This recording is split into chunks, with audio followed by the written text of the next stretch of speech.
Hello. Welcome to Market Discussion of the Day. Today is 2nd of April 2025, Wednesday ആണ്. So market ഡിസ്കഷനിലോട്ട് പോകുന്നതിന് മുന്നേ ആയിട്ട് നമ്മളുടെ പുതിയൊരു ഫോറക്സ് ട്രേഡിംഗ് ബാച്ച് ഇന്നലെ സ്റ്റാർട്ട് ചെയ്തിട്ടുണ്ടായിരുന്നു. ഫോറക്സ് ട്രേഡിംഗ് ഫ്രീ ആയിട്ട് പഠിക്കണം എന്നുള്ള ആൾക്കാർക്ക് എൻ്റെ ഡിസ്ക്രിപ്ഷനിൽ എനിക്ക് മെസ്സേജ് അയക്കാം. എൻ്റെ നമ്പർ ഉണ്ടാവും. എനിക്ക് മെസ്സേജ് അയച്ചു കഴിഞ്ഞാൽ ബാക്കി കാര്യങ്ങൾ ഞാൻ കോർഡിനേറ്റ് ചെയ്യുന്നതായിരിക്കും. So coming to market discussion, ഇന്നലെ നമ്മൾ പറഞ്ഞിട്ടുണ്ടായിരുന്നു വളരെ ഇമ്പോർട്ടൻ്റ് ആയിട്ടുള്ള ദിവസങ്ങളാണ് ഇനി കടന്നു പോകുന്നത്. നമ്മുടെ മാർക്കറ്റിനെ ഭയങ്കരമായിട്ട് അഫക്റ്റ് ചെയ്യാൻ പോകുന്ന താരിഫ് അനൗൺസ്മെൻറ്റ് യൂറോപ്പിൽ നിന്ന് ഇന്നലെ ഉണ്ടായിട്ടുണ്ടായിരുന്നു. അത് ജസ്റ്റ് 25% ആയിരിക്കും. നേരത്തെ ഡിക്ലെയർ ചെയ്തതുപോലെ തന്നെ 25% ആയിരിക്കും ഈ താരിഫ് ഡിക്ലറേഷൻ എന്നുള്ള രീതിയിലാണ് യൂറോപ്പിൽ നിന്നുള്ള താരിഫ് അനൗൺസ്മെൻറ്റ് വന്നത്. ഓക്കെ, സോ അതിനുള്ള റെസിപ്രോക്കേറ്റിംഗ് താരിഫ് US നിന്ന് ഇന്നത്തെ ദിവസമായിരിക്കും വരുന്നത്. എന്ന് US ഇതിനെ ലിബറേഷൻ ഡേ എന്നാണ് വിളിക്കുന്നത്. ഓക്കെ, സോ അത് കഴിഞ്ഞിട്ട് ഏപ്രിൽ 13 ആയിരിക്കും എന്താ പറയുക, ഒരു സെറ്റിൽമെൻറ്റ്, താരിഫിൻ്റെ ഒരു സെറ്റിൽമെൻറ്റും ഉണ്ടാവും. അപ്പോൾ ഈ താരിഫൊക്കെ ഉണ്ടാവുമോ ഇല്ലയോ എന്നുള്ള കാര്യങ്ങളൊന്നും അറിയില്ല. ചിലപ്പോൾ 13 താരിഫൊന്നും ഇല്ല എന്നുള്ളൊരു അനൗൺസ്മെൻ്റ് ഒക്കെ വരാം. ഓക്കെ, സോ അങ്ങനെയൊക്കെ വന്നു കഴിഞ്ഞാൽ മാറ്റങ്ങളുണ്ടാവും. പക്ഷേ അല്ലാത്ത പക്ഷം ഇപ്പോൾ ഡിക്ലെയർ ചെയ്ത് വെച്ച് നോക്കുമ്പോൾ ഈ പറയുന്ന താരിഫ് അനൗൺസ്മെൻറ്റുകളെല്ലാം ഗോൾഡിലായിരിക്കും കൂടുതലൊരു എന്താ പറയുക ഇമ്പാക്റ്റ് ഉണ്ടാക്കുന്നത്. ഓക്കെ, സോ അതേപോലെ തന്നെ നമ്മൾ ഇന്നലെയും പറഞ്ഞിട്ടുണ്ടായിരുന്നു, മെനഞ്ഞാന്നും പറഞ്ഞിട്ടുണ്ടായിരുന്നു, വെള്ളിയാഴ്ച NFP ഡേ ആണ്. അപ്പോൾ ഈ താരിഫ് അനൗൺസ്മെൻറ്റ് ഉണ്ടായതുകൊണ്ടിട്ട് തന്നെ NFP നോൺ ഫാം പേറോൾ എത്രമാത്രം ഇമ്പാക്റ്റ്ഫുൾ ആയിരിക്കും ഈ വീക്കെൻഡിൽ വരുന്ന ന്യൂസ് എന്നുള്ള കാര്യം നമുക്കറിയില്ല. ഓക്കെ, സോ അതേപോലെ തന്നെ ഇന്ന് നമ്മൾ എക്കണോമിക് കലണ്ടർ നോക്കിക്കഴിഞ്ഞാൽ ഇന്ന് നമുക്ക് ADP non farm employment change ഉണ്ട്. ഓക്കെ, സോ ആ ഒരു സമയം ഭയങ്കര ഇമ്പോർട്ടൻ്റ് ആയിട്ടുള്ള ന്യൂസ് ഒന്നുമല്ല. എന്നിരുന്നാലും ആ ഒരു ടൈം നമ്മൾ മാർക്കറ്റിനെ നോക്കി കാണേണ്ടി തന്നെ ഇരിക്കുന്നു. UK ടൈമിംഗ് 1:15 ഈ പറയുന്ന പർട്ടിക്കുലർ ന്യൂസ് വരുന്നത്. ഉറപ്പായിട്ടും ക്രൂഡ് ഓയിൽ സ്റ്റോക്ക് ചേഞ്ചും വളരെ വലിയൊരു ഇമ്പാക്റ്റ് ഉണ്ടാക്കാനായിട്ടുള്ള പോസിബിലിറ്റി ഇന്നത്തെ ദിവസമുണ്ട്. കമ്മോഡിറ്റീസിൽ പ്രത്യേകിച്ച് ക്രൂഡ് ഓയിലൊക്കെ ട്രേഡ് ചെയ്യുന്ന ആൾക്കാർക്ക് ഉച്ചയ്ക്ക് വൈകുന്നേരം 3:30 മണിക്ക് UK ടൈമിംഗ് 3:30 മണിക്ക് വളരെ ഇമ്പോർട്ടൻ്റ് ആയിട്ടുള്ള ഒരു ടൈമിംഗ് ആണ്. ആ ഒരു സമയം ഒന്ന് നോക്കി പോവുക. ഓക്കെ, പിന്നീട് നമുക്ക് എന്താ പറയുക, നമ്മളുടെ നമ്മുടെ ടെക്നിക്കൽ സൈഡിലോട്ട് നമ്മൾ വരുമ്പോൾ ഇന്ന്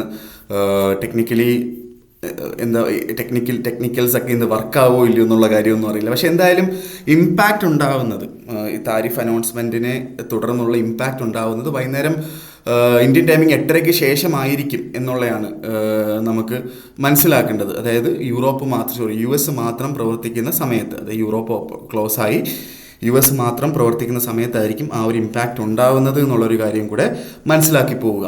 okay, so first of all നമ്മളുടെ JPYയിലോട്ട് നമ്മൾ വരുമ്പോൾ 149.60 എന്നുള്ള ലെവലിലാണ് നിൽക്കുന്നത്. 150 സപ്പോർട്ട് തന്നെയായിട്ട് തന്നെ പ്രവർത്തിക്കുന്നുണ്ട്. ഓക്കെ, സോ ഇപ്പോഴും JPYയിലൊരു പ്രത്യേകിച്ച് ഒരു ബൈയിങ് പോയിന്റോ അല്ലെങ്കിൽ സെല്ലിംഗ് പോയിന്റോ പറയാനായിട്ടില്ല. 150ൻ്റെ മുകളിൽ പോയാൽ 152 വരെ, 150ൻ്റെ താഴെയാണെങ്കിൽ 148 വരെ എന്നുള്ളതാണ് ഉള്ള സപ്പോർട്ടും റെസിസ്റ്റൻസും.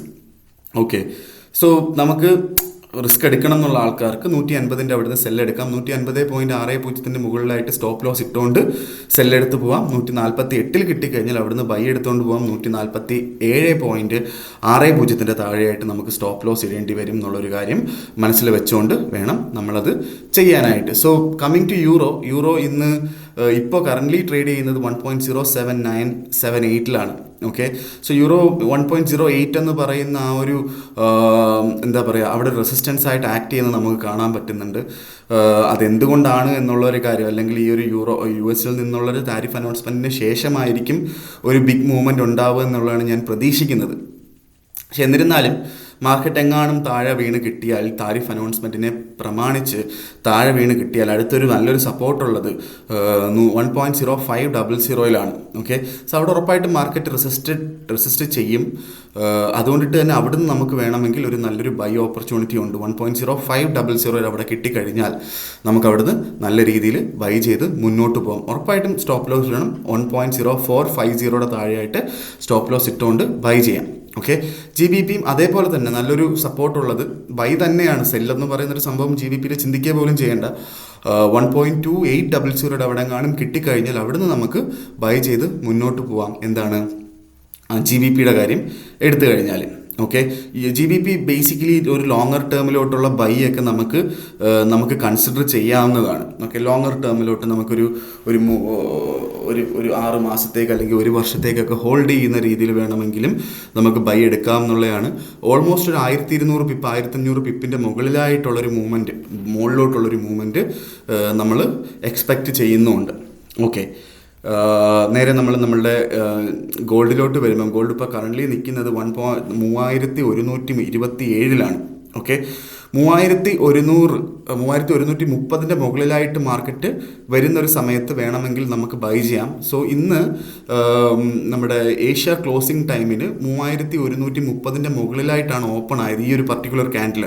സോ ഇപ്പോൾ വേണമെങ്കിലും നമുക്കവിടെ ബൈ ചെയ്യാം. 3119 താഴെയായിട്ട് നമ്മൾ സ്റ്റോപ്പ് ലോസ് ഇടേണ്ടി വരും എന്നുള്ളൊരു കാര്യം മനസ്സിൽ കൺസിഡർ ചെയ്തുകൊണ്ട് മാത്രം നമുക്ക് ബൈ ചെയ്ത് മുന്നോട്ട് പോവാം. ഓക്കെ, ഇതാണ് ഗോൾഡിനകത്തുള്ളൊരു ഓപ്പർച്യൂണിറ്റി.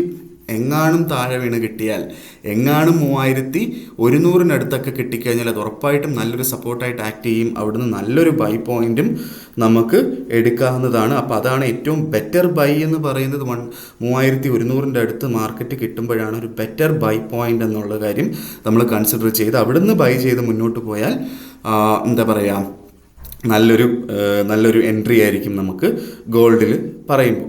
ഓക്കെ, സോ എന്നിരുന്നാലും എന്തായാലും നമ്മൾ മാർക്കറ്റ് വൈകുന്നേരം 8:30 മുന്നേ ആയിട്ട്, ഇന്ത്യൻ ടൈമിംഗ് 8:30 മുന്നേ ആയിട്ട് നമ്മൾ മാർക്കറ്റിൽ നിന്ന് മാറി നിൽക്കുന്നതായിരിക്കും കുറച്ചുകൂടെ ബെറ്റർ ആയിട്ടുള്ളൊരു കാര്യം എന്ന് ഓർമ്മിപ്പിച്ചുകൊണ്ട് ഇന്നത്തെ ദിവസത്തെ മാർക്കറ്റ് ഡിസ്കഷൻ ഞാൻ കൺക്ലൂഡ് ചെയ്യാണ്.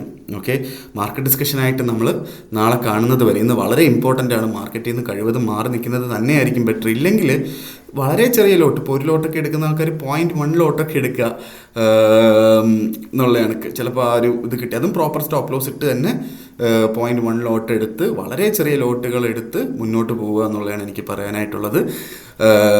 ഇതാണ് ഇന്നത്തെ ദിവസം എനിക്ക് മാർക്കറ്റ് ഡിസ്കഷനിലായിട്ട് പറയാനായിട്ടുള്ളത്. മാർക്കറ്റ് ഡിസ്കഷനായിട്ട് നാളെ കാണുന്നത് വരെ ഗുഡ് ബൈ.